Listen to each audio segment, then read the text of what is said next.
Well, it was certainly dramatic video you only saw here on News Channel 5. A Madison homeowner pointing a gun at an attempted burglary suspect. But nearly 2 months later, the charge has been dropped. As News Channel 5's Matthew Torres reports, his mother argues he shouldn't have been in jail in the first place and wants change in the criminal justice system. It's a story new at 6. Put your hands up! Get on your pants! Get on your belly! July 17th, just before midnight, homeowner Nelson Beck holding a man who jumped over his gate at gunpoint after his son-in-law opened the door to find Marquise Kemp.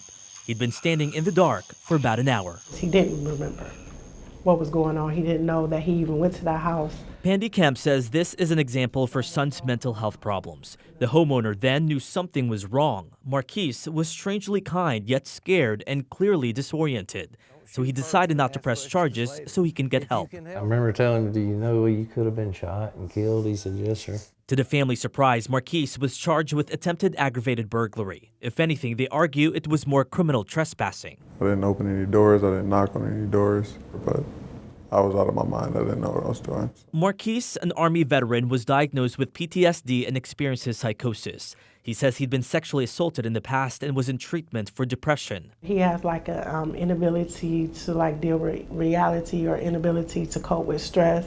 But knowing the homeowner's decision and her son's mental health, she argues an arrest and court dates to follow weren't necessary. When he did get to jail and they see he needed mental health services and they don't provide mental health services in jail, then they should have got him to somewhere. It does not surprise me. That's at the root of why we're doing this. Davidson County Sheriff Darren Hall says this is one example why he pushed to build the new behavioral care center to provide offenders treatment instead of jail time. But our country has criminalized mental illness because there's no alternative for that.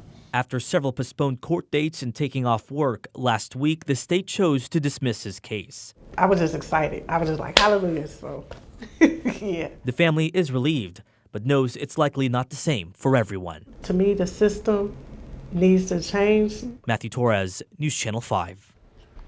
Marquise is now getting help through the Veterans Recovery Center in Murfreesboro. The behavioral care center, by the way, is expected to open early next year.